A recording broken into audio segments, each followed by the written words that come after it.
జోగినుల పునరావాసం అనేది ఒకప్పుడు అవసరం.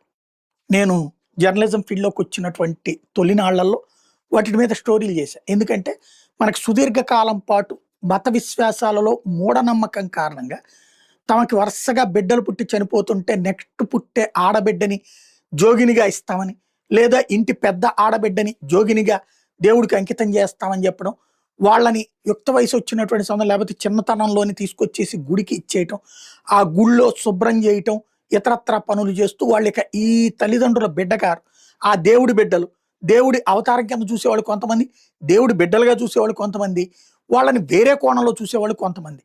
వాళ్ళు రజస్వలయిన తర్వాతన తొలిసారి ఆ ప ఏది ఊరి కామందుకి, ఆ తర్వాతన అక్కడ ఉన్నటువంటి అర్చకులకి, వాళ్ళకి ఆహ్, ఏది ఒక దాన్నేమంటారు?